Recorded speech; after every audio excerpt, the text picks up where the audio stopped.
Ang good news ko po sa iyo, Tay, ay maibabalik na po kayo sa Porpis.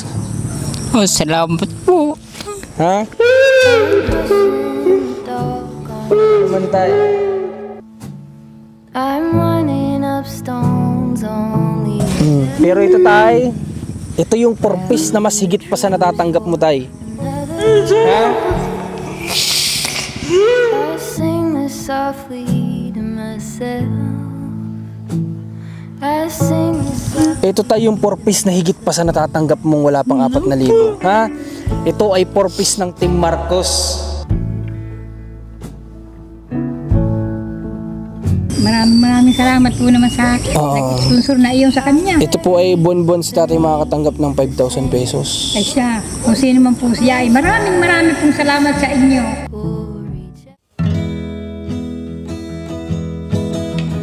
Nang dahil nga sa malungkot na nangyari sa pagkaalis ni Tatay Romnick at ng kanyang mga anak na si Nikki at si Luke sa Porpis, ay talagang ito ay halos nagpabagsak ng kanilang mundo dahil nga ito yung isa sa nakakatulong sa kanilang pang-araw-araw na pamumuhay. Kaya nang mawala ito ay talagang lungkot ang kanilang naramdaman. Kaya ngayong araw ay sobrang excited kami sa dala-dala naming good news o magandang balita para sa kanilang pamilya. Kaya mga kababayan, samahan nyo kami sa video na ito hanggang dulo. Suffering's a way to earn your keep. I better start putting miles on my feet. But I'm so tired of wandering.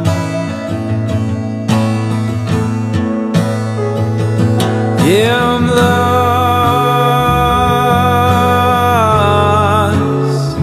but I'm living. So guys, punta tayo dito ngayon kala Tatay Romnick.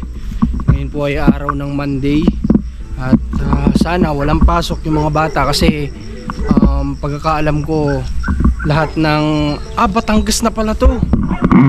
Nga pala kasi sa Quezon walang pasok ang mga bata, pero ito nga pala ay part na ng Batangas. So sana walang pasok sila Nikki. Right. So guys, dito si Tatay Romnick, puntahan natin. So nagkataon naman na yung mga bata may pasok nga talaga. Kasi akala ko yung in-announce na walang pasok is para sa lahat. So sa buong Quezon province lang pala yun. Ang Batangas pala ay may pasok. Kaya yun, wala sila Nikki. Okay lang. Mahalaga, ito, dito naman si Tatay, makakausap naman natin siya. Puntahan natin siya, nag-ano siya ng alaga niya. Yan o. Yan si Tatay. Tatay Romnick. Wala siyang idea na darating tayo ngayon, guys. Ayan. At oo nga pala, schedule ni Tatay Romnick sa check-up niya by... Ay! Wala na, basa na. Basa na yung medyas ko, okay lang. So schedule nga pala ni Tatay Romnick sa Huwebes. Sana matuloy na ito, guys. Ibang doktor na lang, nagpa-schedule na ako sa iba. Kasi mukhang matatagalan pa bumalik dito yung doktor niya eh. Ay! Paano po sa baka? Painom? Ha?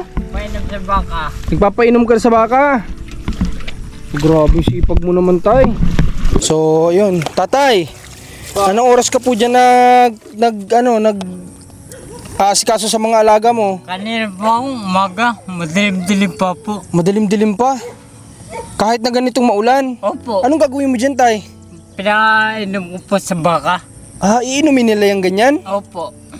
Ay, grabe. Yun po, misa sa gribo pag tunet. Okay. Itong mga nasa malapit, ito yung baka mong alaga? Opo. Ang dami palang baka dito, guys, na mga alaga din. Akan po yan, tsaka yun. Tara, dalhin natin yan doon sa alaga mo. Hindi na po. At ito pambukas na po. Pambukas na yan. Opo. Okay lang kahit ganyan madumi. Opo. So, iniinom naman po. Iniinom naman nila yan? May peds. Okay. So nagpasok pala mga anak mo? Opo. Initing nga po kapon. Inantay nila kami kahapon? Opo. Okay. So tapos ka na ba ngayon? Opo. O tara. Opo tayo. Punta tayo sa bahay mo. Tara. Hindi ka. Tandahan lang. Nalubog yung paa ko dun sa tubig. Nabasa yung medyas ko pero ayos lang naman. Anong baon ng mga anak mo ngayon? Meron pong manok. Bigyan ng kanggan. May manok. Opo. Nag-uulam nga po ng mga delata. Ay, nag-uulam sila ng ganon. Opo. Hindi ko lang po bauna ng sardinas. Oo naman. Yung mga 552 na century. Gayon. Ibig sabihin ngayong araw, anong oras uuwi sila, Nikki? Mga alas 3:30 po. Alas 3? Hapon na. Opo. Oo, ay nagpunta ako dito tayo kasi nga, sabi ko, nag-announce kanina na walang pasok. Kaso nga lang, naalala ko sa Quezon lang pala yun. Batangas na nga pala to. Kaya sabi ko, naku, possible baka may pasok yung mga bata. Umuulan ba kanina nung pumasok sila? Hindi. Mula po, nakakaputi na pa nga po yung kaputi. Sino naghatid? Hindi ako po, akin pong kuwan. Naglakad lang kayo? Opo, doon sa may sakyan. Tricycle. Sige tayo, diyan ka dadaan. Opo. Okay, so sipag ni tatay yun. Okay, so tatay, Romnick, kamusta muna ang isang linggo na hindi ka namin dito na bisita? Kamusta? Ayos naman po. Anong mga pinagkaabalahan mo? Hindi nga, yun lang po mga hayop. Mga hayop ang inaasikaso mo araw-araw? Opo. Nito mga nakaraan na puro ulan, kamusta naman dito sa lugar nyo? Napakaputik. Putik nga po. May pasok ba mga bata? Kahit nitong isang linggo na nakaraan, Opo, kahit maulan, dire-diretso sila ng pasok? Opo, nagkuhan po sila eh. May program po. Intramurals? Opo. Okay. So may sinasalihan ba si Nikki, si Luke sa mga ganyan? Wala naman. Hindi sila sumasali ng sports? Wala pong Hindi sila sumasali? Wala po. Okay. So tatay, mayroon ako sa yung tanong. Tay, simula po nung mawala kayo sa Porpis, anong pagkakaiba po nung nakakatanggap kayo sa hindi? Kahit pa paano? Kuwan po. Wala po akong natatanggap ko lang yung sa mga bigay-bigay po ng mga kuwan. Ng mga tao? Opo. Ano pong pinagkaiba tay nung nakakatanggap ka pa? Malaking pagkakaiba dahil po nung nakakatanggap yung mga alam mo pong bayad sa mga mga batay na kuwakoy na babayaran ko po dahil nga po sa dahil sa Porpis. Opo. Dahil nagkakapera po ako pagsasahod na gayon. At saka nakapangutang ako nyo ng aking iaako. Ngayon po sa tindahan, di po makautang. Kasi wala kang ipapangako. Opo. Magaling nga po yung dalawang bata ko. Nagtig-20 silang baon. Binawasan. Gusto itig 10 lang. Ay, galing naman. Opo, yung 10, tatabi nila na rin nga po yung 10. Nagtatabi sila? Nag-ipon? Opo, pinautang nga po ako. Galing. Yang sabi ko doon sa dalawang bata, kung ano pang sa tindahan, sabi niya, pag tayo nagkapera sa kababayaran. Alam niyo yung ginawa sa akin ng dalawang bata. Anong ginawa nila? Ariba po, pera kami. Nakakawa ka naman. Ay, sabing ganun? Opo. Yung pera na yun, yung tinatabi-tabi nilang 10? Opo. Yung punta 10. Napakatatalino ng bata na to, guys. Napaka matured nila mag-isip para sa magulang. Hindi sila yung bata na talaga, alam mo yung ubus biyaya na kapag ka binigyan ng 20, may 20 na kami, di bibili ko to ng ganito ganyan. Hindi ganun yung iniisip nila. Iniisip nila, guys, itong binigay ni tatay, kailangan magtabi-tabi tayo para na sa ganun kapag may kailangan, may maibibigay tayo kay tatay. Galing ng mga anak mo, tay. Opo. Ano? Pati iba ikaw, humahanga ka sa... Opo. Ako nga pinapapayak nung sabi sa akin eh, Papa, ang kwan at nakakawa ka naman. Sabi niya, magkano naibigay niya sa'yo? Magkano naibigay? Hindi mo po, binigay na pang ulam. Grabe. Papa daw, sabi ko, kumuha mo ng itong sa tindahan eh. At sila nagperam sa akin eh, Papa, pera. 50. Ang galing ng mga anak mo, tay.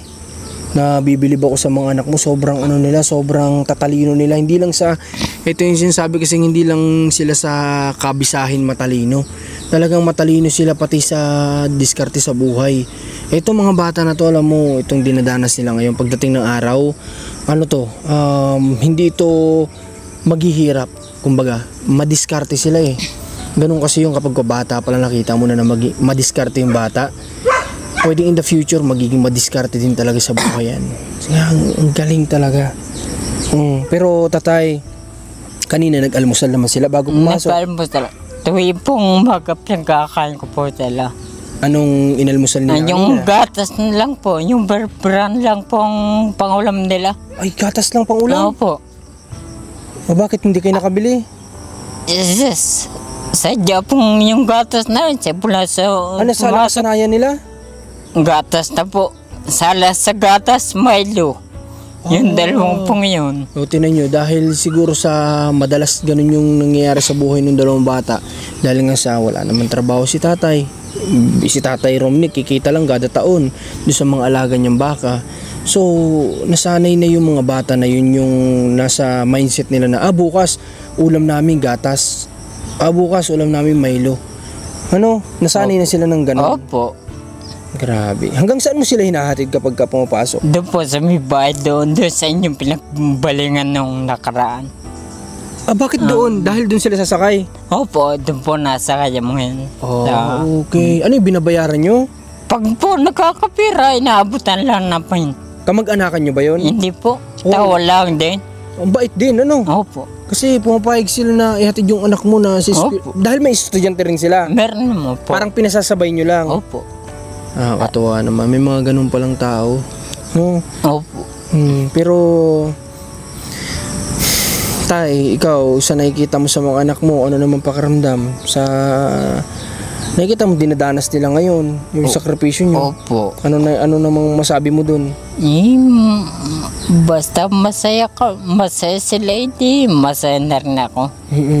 Pero kung ngayon tay, total, wala yung mga anak mo, anong gusto mong sabihin sa dalawa mong anak sa camera namin? Kung halimbawa mapanood nila ito, anong gusto mong sabihin sa dalawa? mga anak ko, yung mga anak ko kayong bago sa akin. Kung ako lang sinisigawan ko kayo lagi, minsan.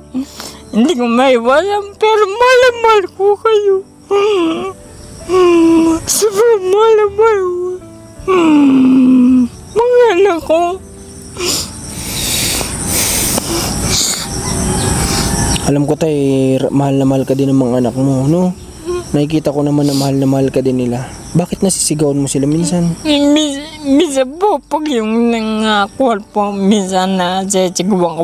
Pero hindi naman po ako nanakit ng bata. Nasisigawan mo sila dahil, ano ba, sa minsan makulit? Makulit po, hindi naman po. Hindi may iwasan kasi bata, ano? Opo, Kaso nga lang, naunawaan kita. Kasi kung minsan pagod ka na sa trabaho mo araw-araw, siyempre gusto mo naman minsan tahimik naman. Opo. O kung sila naman ay medyo makulit dahil dala nga ng kabataan, Opo. minsan may inis ka.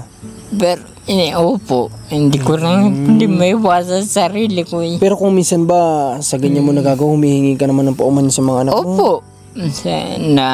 Sorry sa mga nagawa ko sa inyo. Sinasabi mo naman yun Opo. sa kanila. Opo. Grabe. So, hindi naman natin masisi yung dalawa kasi dala ng kabataan yan. Makulit talaga. Nasa edad si Luke at saka si Nikki pa ng kakulitan, di ba? Pero sa likod ng kakulitan nila na yun, yung mindset nila na matured, yun naman yung isa sa kinahangaan ko sa dalawa mong anak tatay. Nakakabilib talaga sila sa pag-iisip nilang ganun. Ano? Opo. Okay tayo, ganito. May good news naman ako sa'yo. Ready ka na ba sa good news ko sa'yo? Opo. Ha? Ready ka na? Opo.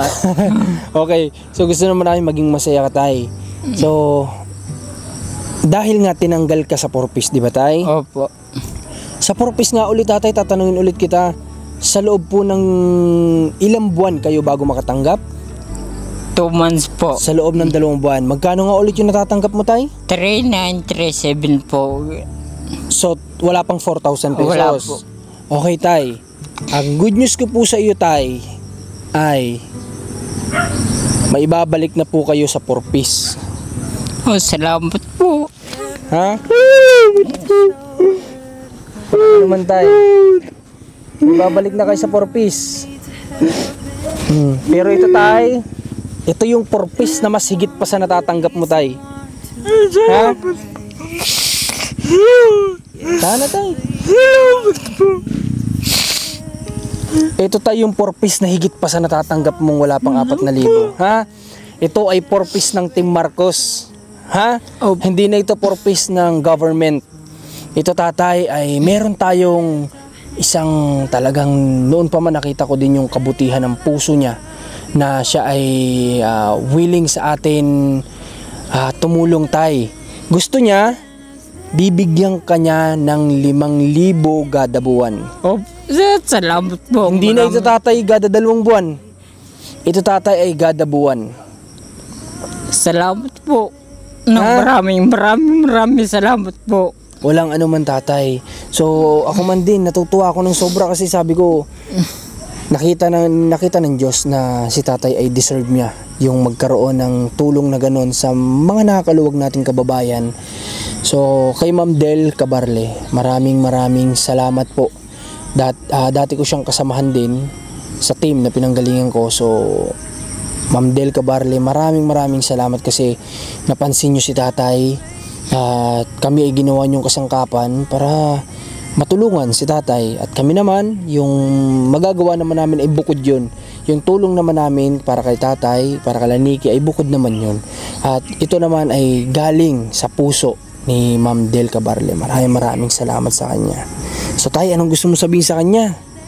Maraming salamat po, Ma'am Del. Talaga napakabuti yung tao. Sana marami pa kayo matulungan. Tahan na tayo. Grabe, naging emotional si tatay sa blessing na ito na dumating sa kanyang buhay ngayong araw. So Nay, kamusta? Oh, Nay, ito si tatay magkakaroon na siya ng benefits ulit. Ano? Siya ay nabalik na sa 4-piece. Pero hindi po ito nanay 4-piece ng gobyerno. 4-piece na po ito ng sponsor namin. Ano? Maraming salamat po naman sa nag-sponsor na iyon sa kanya. Ito po ay buwan-buwan si tatay makakatanggap ng 5,000 pesos. Ay siya, kung sino man po siya, ay maraming pong salamat sa inyo. Oo, at kung hindi man ito exactly na 5 or ano, basta ang mahalaga, Meron po. mayroon. Ano? May matatanggap si tatay kada buwan. Malaking Ano? bagay na po yun, kahit po magkano, talagang napakalaki. Opo, Nay. Nabagay na sa kanila yun. Opo, kaya ayun, excited din ako ngayon na pumunta dito. Akala ko nandito yung mga bata. Kinikilabutan po ako. At least nanay, di ba, ang anak mo, kahit na ganito na siya ay gada taon lang kumikita, ngayon kahit pa paano ay mayroon na siyang may pangtutustos sa mga anak niya. Ano, Nay? Masaya ba kayo, Nay, para kay tatay? Masaya nga po ako. Okay. Kasi po talagang sa totoong buhay po yan ang aking pinoproblema. Sa lahat ng anak, itong aking pinoproblema. Kasi nga siya ay nagkaganito. Ang hinihiling ko nga po sa Diyos ay ako'y huwag munang kuhanin at ito'y aking magabayan pa ng magabayan habang sila'y nabubuhay. Opo. At ako po'y awang-awa nga diyan. So tay, alam ko maraming nagdadasal nito para sa iyo, yung makatanggap ka ng blessing, kasi nga nakita ng mga tao na deserve mo. Ano, napakaraming tao ang alam kong nagpray na sana may isang tao ang dumating sa buhay mo para ikay matulungan. So ito na yun, tay. Ano? Ito na po yun, ha? Opo. Kaya tay, ang kailangan mo na lang ding gampanan ay galingan mo din yung best mo para sa pagiging ama sa 2 mong anak. Opo. Ano? Opo. Yun na lang naman yung kahilingan namin na kinakailangan mo ding gampanan para Opo. sa anak mo. Opo. So ngayon, umpisa na namin, bibigay ko sa iyo yung pinabibigay ni Ma'am Del Cabarle. Nandito sa bag ko. Wait lang, ha. Basta tay, ang gusto ko ay dahil tayo nakakatanggap na, ilaan natin dun sa mga totoong pangangailangan natin. Opo. Ha? Opo. Yung mga hindi natin masyadong kailangan ay wag na muna natin paglaanan ng Opo. ano, ha? Opo. Basta ang importante, unang-una, pagkain nyo mag-aama, baon ng mga anak mo, Ha? Opo. Para sila ay may pagpatuloy nila yung kanilang pag-aaral. Dahil sila yung yaman mo pag nakapagtapos sila. Opo. Ano tay? Opo. O, open mo yung palad mo. 500, 1,000, 1,500, 2,000, 2,500, 3,000, 3,500, 4,000, 4,500, 5,000 pesos, tatay. Maraming salamat po. Okay, tay. Walang ano man, tay. At kami ay ginagamit din siguro ni God para nga ikaw ay matulungan. Ano? So, ngayon ay 2 tao na yung matatanggapan mo ng tulong. Ang Team Marcos at kay Ma'am Del Cabarle. Opo. Ha? Salamat po ng marami. Walang ano Sa man, tay. inyo, lalo sa inyo. Opo, tay. Siguro nakikita ng Diyos na ikay mabait, mabuting tao din, kaya kami pinadala dito. Ano? Ang iwasan lang natin tayo yung madalas nating kagagalitan ang mga bata na hindi natin ipapaliwanag kung bakit tayo nagagalit sa kanila. Opo. Okay lang namang galitan mo sila, basta ipaliwanag mo. Opo. Ha? Opo. Na anak, kaya ako nagagalit kasi kayo ay makulit. Pag ako yung nagpapahinga, kung gusto niyo maglaro ay diyan sa labas. Kung mga ganung bagay, ano? Opo. Papaliwanag mo. Opo. Okay ba yun, tay? Opo. Okay, so ngayon, pag uwi ng mga anak mamaya, maganda naman sana meron silang may uulam mamaya na masarap-sarap. Opo. Paano? No. Anong gusto mo? Yun nga pong bagay nyo noon eh, binilagad namin ng kahit hapon na bumili pa San Juan ng Jollibee. Wow, yun yung maganda. Kapag ka Naka-Jollibee. nag-request tayo kay tatay, ginagawa talaga nila. Opo. Nag-request tayo noon, sabi ko tay, bilang mo itong mga anak mo ng Jollibee para matikman naman nila. So ayun, yun nga yung ginawa nila tatay. Sabi ko nga po kay Niki, ipasa mo sa kay Sir Marcos, makakalang... Yung picture. Oo. Nagpicture sila. Okay na yun tay. Basta nasabi mo naman sa amin na masaya na kami nun. Ano? Opo. Okay tatay. So anong plano mo mamaya na ipaulam sa mga anak mo? Yung masarap-sarap. Paulahin mo sila masarap-sarap. Pwedeng sinigang na manok. Sige. Ha? Opo. Paano? Sino magluluto pa ganun? Ako lang po ang tagaluto. Kaya mo yun? Opo. Kaya mo pa magluto? Opo. Ang galing Ako tagaluto dyan. Wow. Sa bahay. Okay, sige tay. So ikaw nang bahala. Opo. Ha, sa ngayon, yung team namin ay pupunta naman kami sa iba naming pwedeng matulungan ngayong araw. Opo. Kasi gumanda na yung panahon, wala na yatang ulan. Ano? Opo. Maraming salamat po sa inyo. Okay tayo, walang anuman. Kami tayo ha, basta Opo. gusto namin, wala kami ibang hangad tayo kundi mapasaya ka. At alam ko ganun din ang sponsor, matulungan ka sa mga anak mong nag-aaral. Ha? Opo. Kaya kapag dumating tayong araw na kahit alam ko matagal pa na makapagtapos sa mga anak mo, sana huwag niyo kami makalimutan. Opo. Ano tayo? Hindi naman po. No, hindi. Sabi ko sa dalawang bata, huwag niyong kalilimutan. Yung mga tumulong sa atin, huwag niyong kalilimutan. Habang tayo boy. Kasi gusto ko naman tayo dadating yung panahon na kapag mga dalagat binata na itong mga anak mo, ako matanda na ako sigurado nun eh. Gusto ko pag nakasalubong ko naman sila, kilala pa rin nila ako. Ayaw po Ano? naman. Opo, hindi mo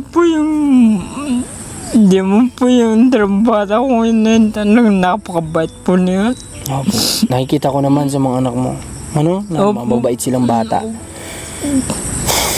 Okay tayo, sana marami pang biyaya. Ano? Opo. Okay, sana itong doktor na nakausap ko, sigurado na Huwebes ito, ha? Opo. Basta ano na lang, pupunta kami dito before tayo magpa-check up, pupunta muna kami dito para abisuhan ka kung kumpirmado na. Ano? Opo. Pero nakausap ko na, at Opo. ang possible nga daw na sked at chinecheck ng assistant kung ang Huwebes ay available.